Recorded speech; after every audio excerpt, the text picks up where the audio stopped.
Into your sanctuary, we've come to adore you, Lord. Into your sanctuary, we've come to adore you, Lord. In adoration and praise, we glorify your holy name. Into your sanctuary, we've come to adore you, Lord. In the name of the Father, and of the Son, and of the Holy Spirit. Amen. May the grace of our Lord Jesus Christ, the love of God, and the communion of the Holy Spirit be with you all. My beloved one, today is 3rd day of March, and being Wednesday, week 2 of Lent. Year B. Our readings will be coming from Jeremiah chapter 18, verse 18 to 20. Our response will come from Psalm 31, verse 17b. Our gospel message will come from Matthew Gospel chapter 20, verse 17 to 28. And the theme of our message today is, the Son of Man will be delivered in the hands of the elders and chief priests and scribes. Jesus on his way to Jerusalem to conclude his ministry, to tell the world that he loves his Father by giving up, dying to do the will of the Father.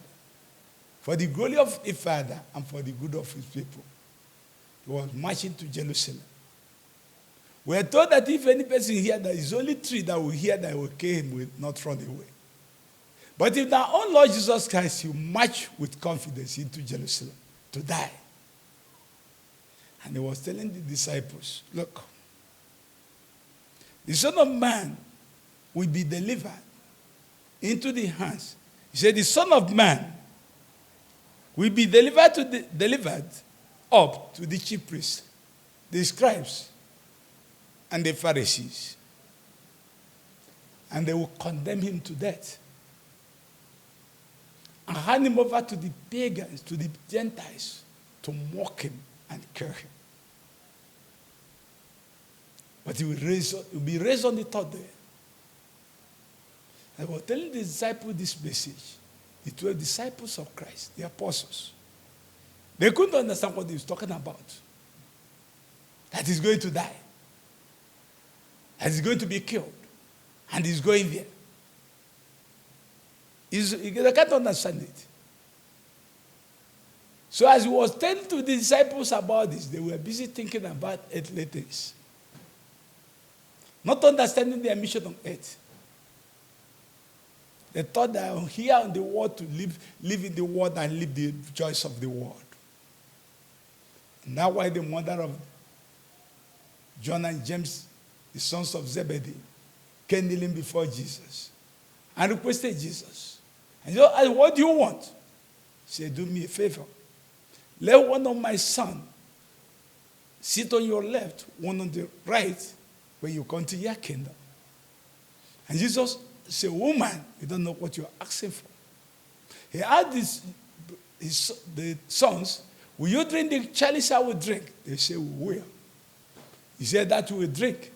But the one who will be on my left and right is not for me to decide. Left for my Father, for those who prepare such. Jesus is talking that he will die in Jerusalem. People are busy thinking about earthly things, operation in the world. They don't understand. That is the ignorance of many of us today. We are not even thinking about eternity. We are thinking about earthly things. Consumed in it. Confused in it. So the sons of Zebedee and their mother. And when the other disciples learned that these 2 brothers were robbing, they became so angry against them.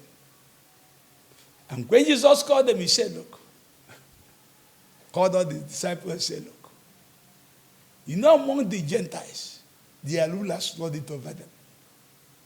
Their great men exercise authority over them. But that should not happen among you. Anyone who want to be great among you must be your servant. Anyone who want to be first among you must be your slave. That's the way you attend your mission on earth. Just like the Son of Man came not to be served, but to serve. And give his life as a ransom for many. Now the ransom is going to Jerusalem to offer. And they didn't understand it. And was this teaching, hard teaching for that matter. You can see Jesus is to be delivered and persecuted.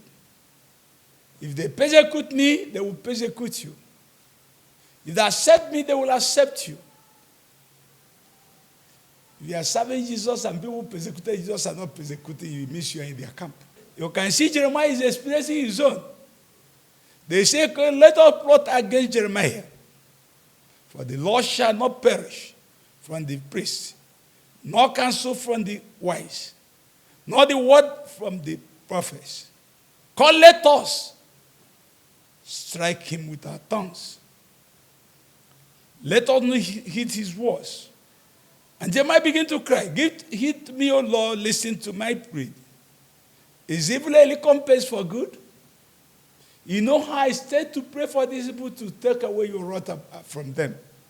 Upon all this, look at them digging a pit for my life. Digging a pit for the person who cares for them. That's the climax of ingratitude. That's the climax of ignorance. People who care for you and love you hate, and praise people who hate you. When you come to the Nigerians, the Fulanis are loved by every person. We care for them, but they're the people who hate everybody. They accept them everywhere in this nation. Accommodate them in every way. But they have turned against the whole community. Killing them left and right. Possessing their lands. Under the supervision of the government of Nigeria. A painful situation. The Son of Man is to be delivered. And that's his way. But warn the person through whom he should be delivered. He said it.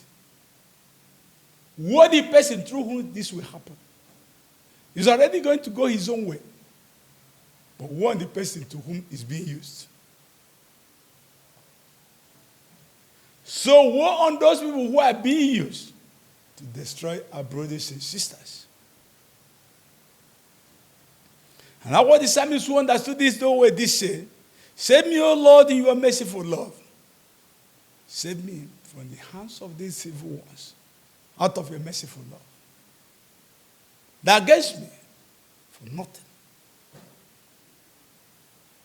May God help us to understand that we have come to this world to live for the glory of God and for good of others.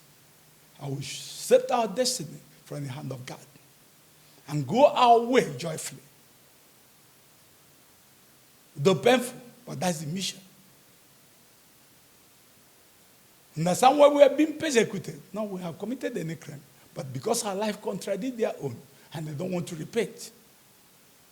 So if you don't want to repent in this thing, you become an enemy of God. You will fight against God. You will fight against his church. You will fight against his people. Because you refuse to repent from your evil ways. And like I see the Christians are contradicting you. And you go about killing them.